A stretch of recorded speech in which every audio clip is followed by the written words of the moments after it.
انسان کا کلام ایسا ہو ہی نہیں سکتا. نہ یہ شعر ہے، نہ یہ سحر ہے، نہ یہ حکایت ہے، نہ یہ روایت ہے، نہ یہ قصہ ہے، نہ یہ کہانی ہے، نہ یہ السلام علیکم ورحمت اللہ وبرکاتہ. شاہوں کو بدلتے دیکھا ہے، شاہی کو بدلتے دیکھا ہے. شاہوں کو بدلتے دیکھا ہے، شاہی کو بدلتے دیکھا ہے. اسلام کی کشتی کا مگر سلطان نہ بدلا جائے گا. ہے قول خدا فرمان محمد، فرمان نہ بدلا جائے گا. ہاں لوگوں لاکھ بدلے گا زمانہ مگر قرآن نہ بدلا جائے گا. تعریفات و تکبیرات اللہ خالق مالک رازق کے لیے. ہر قسم کے جائز درود و صلاۃ و سلام نبیوں کے نبی، اماموں کے امام، رسولوں کے رسول، پیشواؤں کے پیشوا، مقتداؤں کے مقتدا جناب احمد مجتبی محمد مصطفیٰ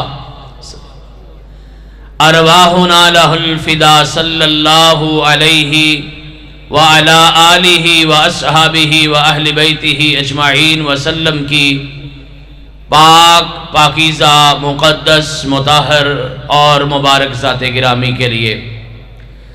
حضرات گرامی قدر، ابھی آپ نے صحیح البخاری کی آخری حدیث کا درس سماعت فرمایا ہے. یہ اہل الحدیث کی عظمت اور شان ہے کہ یا تو ہمارا تعلق اللہ کے قرآن سے ہے یا پھر پیارے نبی صلی اللہ علیہ وسلم کے فرمان سے ہے. پاکستان کا شاید ہی کوئی ایسا شہر ہو، ایسی بستی یا علاقہ ہو جہاں پہ اللہ کی توفیق اور اس کے فضل سے قرآن اور حدیث کے چرچے نہیں کیے جا رہے. لیکن آج کی ملاقات میں ایک بڑی اہم بات کی طرف توجہ دلانا چاہتا ہوں. یہ جس قرآن پر ہم ایمان لاتے ہیں، یہ جس قرآن کے ہم دن رات اللہ کی توفیق سے پرچار کرتے ہیں، ذرا دیکھیے تو صحیح اس قرآن مجید سے ہمارا تعلق کتنا ہے اور آہستہ آہستہ ہمارا تعلق کمزور کیوں پڑ رہا ہے. علماء و فقہاء نے قرآن مجید کے حوالے سے سب سے پہلا حق یہ بیان کیا ہے کہ قرآن مجید پر ایمان لایا جائے.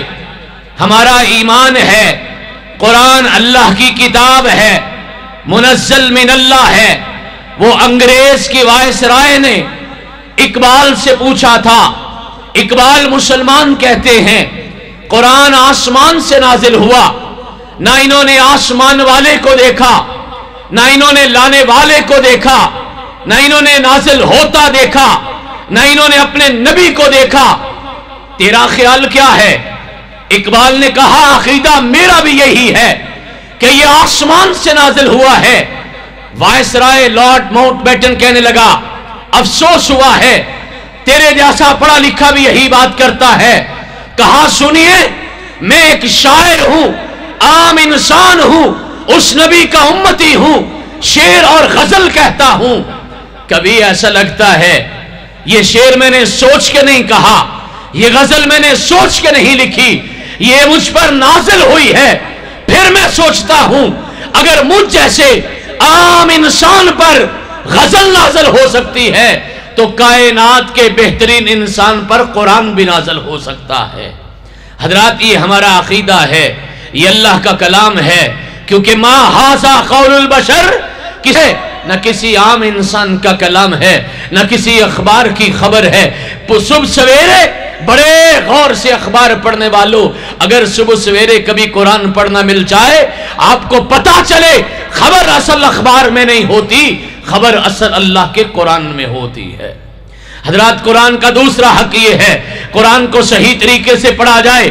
مجھے معاف کیجئے گا، دین سے محبت رکھنے والے اور دین سے تعلق رکھنے والے 4 سے 5% لوگ اللہ کا قرآن ٹھیک پڑھتے ہیں، وگرنہ قرآن مجید کو ٹھیک نہیں پڑھا جاتا۔ اس پہ توجہ کیجئے گا۔ میں انتظامیہ سے کہوں گا، مبارکباد دینے کے بعد یہ کہوں گا، بدقسمتی تو یہ ہے آج ہمارے اسٹیج پر بھی قرآن مجید ٹھیک نہیں پڑھا جا رہا، اس کا اہتمام کیجئے۔ تیسرا حق یہ ہے قرآن مجید کا ترجمہ پڑھیے۔ میرا تجربہ یہ ہے، شاید اس مجلس میں بھی علماء کو، اساتذہ کو اور طلباء کو، طالبات کو نکال کے شاید 1% طبقہ ایسا ہوگا جسے قرآن مجید پڑھنا آتا ہے۔ اگلے کانفرنس سے پہلے اللہ کے قرآن کا ترجمہ پڑھنے کی کوشش کیجئے، یقیناً ایک بڑی کامیابی ہوگی۔ حضرات، قرآن مجید کا چوتھا حق یہ ہے کہ قرآن مجید پر عمل کیجئے۔ آئیے نا، پھر آج وعدہ کرتے ہیں کہ قرآن مجید پہ عمل بھی کریں گے، اور جو قرآن مجید کا آخری حق ہے اس کو آگے بھی پہنچائیں گے، اس کی تشہیر میں، اس کی تبلیغ میں، اس کے ابلاغ میں، اس کو آگے پہنچانے میں جیسے ہو سکا، جہاں ہو سکا، جتنا ہو سکا اور جب بھی ہو سکا اور جس طریقے سے ہو سکا اپنا حصہ ڈالیں گے۔ امام احمد ابن حنبل رحمت اللہ علیہ کا ایک واقعہ بیان کر کے اپنی بات ختم کر رہا ہوں۔ پتہ چلا شاگرد ایک رات میں سارا قرآن پڑھتا ہے، بلایا تحسین کی، 3 دن کا مسئلہ اپنی جگہ پہ موجود ہے، اس میں تفہیم کے اوپر علماء نے بحث کی ہے حضرات، لیکن استاد نے نصیحت کی۔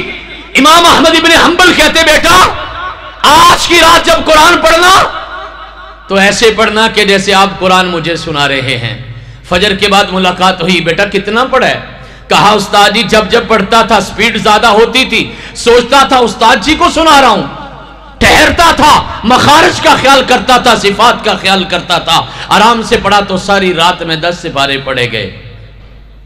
کہا اچھا آج کی رات پھر ایسے پڑھنا جیسے آپ پڑھ رہے ہو، اللہ کے پیغمبر علیہ السلام سن رہے ہوں تصور میں۔ پڑھا تو صبح پھر آیا، آج کیا بنا؟